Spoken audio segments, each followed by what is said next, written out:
भूमि पूजन के साथ ही क्या इस देश की सियासत एक नई धुरी पर जा टिकेगी? क्या वहां से हर पार्टी अपने आप को, अपनी पहचान को एक नया शक्ल देने की कोशिश करेगी?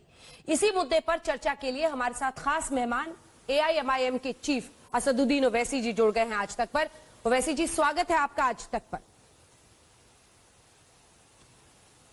सर, प्रियंका वाड्रा ने इतनी शिद्दत से प्रभु राम के लिए अच्छा सा ट्वीट किया, आप उनकी राम साधना क्यों भंग करना चाहते हैं ओवैसी जी? नहीं, मैं कहां भंग कर रहा हूं। मैं तो उनसे ये कहा हूं कि आपने बहुत अच्छा किया, बल्कि आपने हमेशा से हिंदुत्व की आइडियोलॉजी को खामोशी से उसकी तायीद की।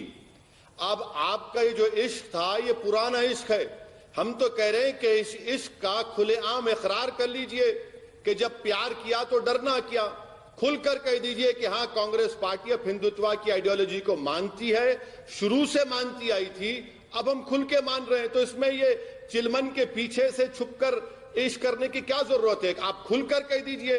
बल्कि आज का उनका ये ट्वीट और बयान तमाम भारत के उन तमाम लोगों के आंखों से पर्दा उठाता है जो असदुद्दीन ओवैसी पर और मेरी पार्टी पर इल्जाम लगाते थे, बी टीम।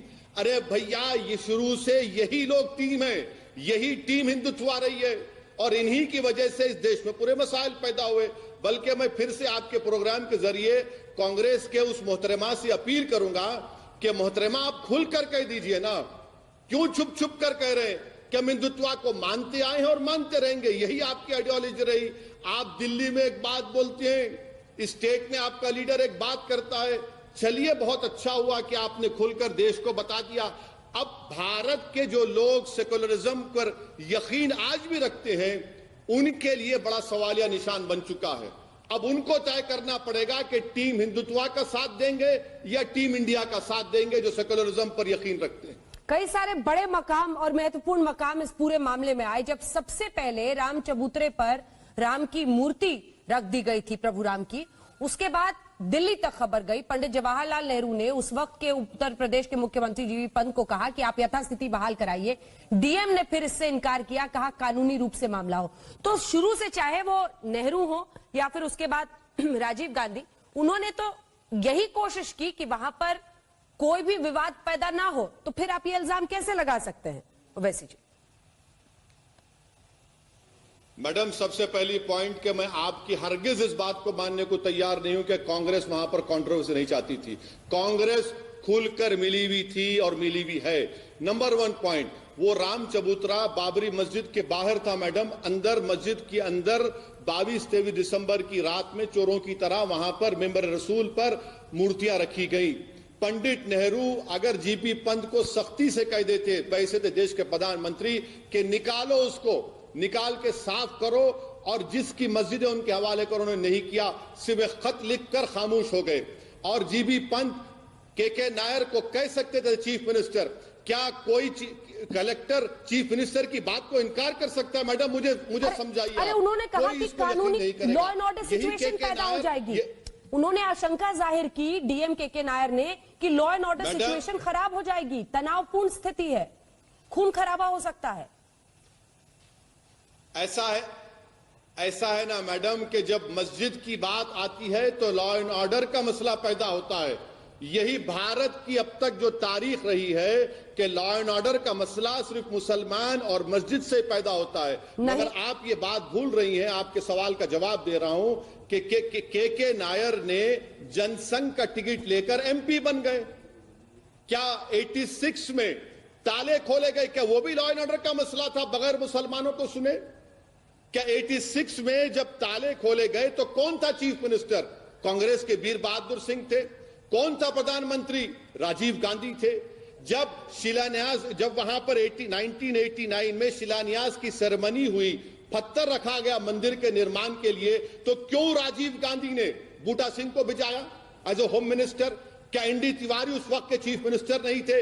क्या कांग्रेस पार्टी नहीं जानती कि 6 दिसंबर 1992 को नरसिम्हा राव 48 घंटे तक पूजा कर रहे थे? आपकी दो बातों पर नहीं रोक सकते थे बाबरी मस्जिद को? दो बातों पर सर काउंटर आर्ग्यूमेंट, आपकी दो बातों पर काउंटर आर्ग्यूमेंट। एक तो आपने कहा कि जब मस्जिद के बारे में बात होती है तभी लॉ एंड ऑर्डर और सिचुएशन खराब होती है, खून खराबा होता है। और दूसरी तरफ आप देखिए, सबसे पहले 30 अक्टूबर 1990 मुलायम सिंह यादव ने जब कार सेवकों पर फायरिंग का आदेश दे दिया तो वो किसके खिलाफ था सर? और फिर आपके नियम से तो मुलायम सिंह यादव सबसे बड़े नेता बन गए, माइनॉरिटीज के सबसे बड़े हितैषी बन गए, जो उन्होंने फायरिंग का ऑर्डर दे दिया कार सेवकों पर। मैडम आप भूल रहे हैं कि मुलायम सिंह ने भी हमारी अपनी सियासी रोटी हमारे खून पर सेकी है। मुलायम सिंह ने अगर फायरिंग का ऑर्डर दिया तो उनको जवाब देना है। मुलायम सिंह की यह भी गलती है, मैं बता रहा हूं आपको, कि जब बाबरी मस्जिद का डेमोलिशन हो गया, दोबारा मुलायम सिंह चीफ मिनिस्टर बने तो मुलायम सिंह सोते रहे। उस केस को सिर्फ एक नोटिफिकेशन जारी करना था, क्रिमिनल केस का। मुलायम सिंह नोटिफिकेशन जारी नहीं किए। मुलायम सिंह चीफ मिनिस्टर बने, जारी नहीं किए। मुलायम सिंह जब डिफेंस मिनिस्टर बने, वो मुंबई में फसाद हुआ तो श्री कृष्णा कमीशन ने कहा कि मुलायम सिंह जी हमको मिलिट्री के मूवमेंट्स दीजिए, तो मुलायम सिंह इनकार कर दिए। मैडम, जितने हमारे मसीहा बने, जितनों को हमने वोट दिया, जितनों को हमने हमारा हमदर्द समझा, अपना सेवियर समझा, उन्होंने हमारे जिस्म पर इतने खंजर मारे कि हमारे जिस्म पर कोई निशान बाकी नहीं है। उन्होंने तो मुलायम सिंह यादव ने तो सर कल्याण सिंह से भी हाथ मिला लिया था। मुलायम सिंह यादव ने तो बाद में कल्याण सिंह से हाथ भी मिला लिया था और तब बैठकर अफसोस जाहिर कर रहे थे कार सेवकों के लिए। बिल्कुल सही कह रहे हैं आप, बिल्कुल सही। कल्याण सिंह 2009 के पार्लियामेंट के इलेक्शन में मुलायम सिंह यादव की पार्टी ने कल्याण सिंह से इत्तेहाद किया, उनके बेटे को सीटें दी, इलेक्शन लड़ा। बिल्कुल सही आपकी बात। तो यही तो मैं कह रहा हूं ना कि जहां पर मस्जिद की बात आएगी, जहां पर मुसलमानों की बात आ गई, तो हमेशा यह देखा जाता है कि भाई बड़ी कम्युनिटी का वोट तो नहीं, कहां नुकसान नहीं हो जाएगा।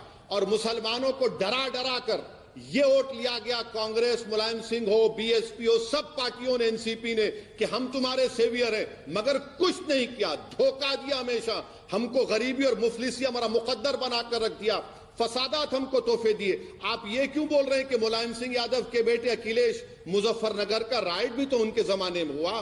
क्या किया अखिलेश? 50,000 मुसलमान अपने घर से बेघर हो गए। यही तो मैं कह रहा हूं, यही तो हमारी तकलीफ है, यही तो हमारा गुस्सा है, जिसको दुनिया को समझने की जरूरत है। तो अब आप अनडिस्प्यूटेड लीडर बन रहे हैं माइनॉरिटीज के इस देश में, क्योंकि अब तो सभी लोग खुलकर, उधर देखिए आप कमलनाथ हनुमान चालीसा पढ़ रहे हैं, लगातार पूजा पाठ कर रहे हैं, प्रियंका वाड्रा ट्वीट करके प्रभु राम को याद कर रही हैं। तमाम ऐसे नेता हैं अब कांग्रेस के जो खुलकर प्रभु राम को, राम मंदिर की बात कर रहे हैं। तो अब आपको लग रहा होगा कि वो जगह खाली है अब माइनॉरिटीज के एक ही नेता देश में, और वो हैं असदुद्दीन ओवैसी जी।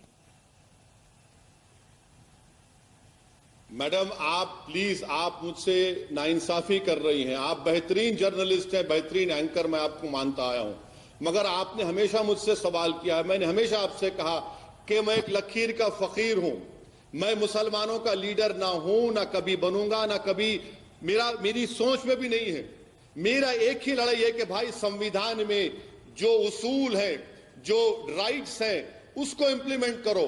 जिसको मुसलमानों ने अपना मसीहा समझा, चाहे वो लेट राजीव गांधी हो, वो आपके नरसिम्हा राव मनूस हो, या फिर आपके तमाम रीजनल पार्टीज हो, एक बता दीजिए ना क्या किया आपने, क्या किया मुसलमानों के लिए। अगर आज भारत में इंडिया का मुसलमान पढ़ लिख रहा है, अपनी जिंदगी अपने घर में चिराग जला रहा है, तो जिम्मेदारी के साथ कह रहा हूं, ये नाम निहाद सेकुलर पार्टियों ने कुछ नहीं किया, धोखा दिया, डरा डरा कर हमारे वोट हासिल किए। यकीनन मैं फिर से कह रहा हूं, जो काम कांग्रेस ने शुरू किया उसको बीजेपी ने मुकम्मल किया।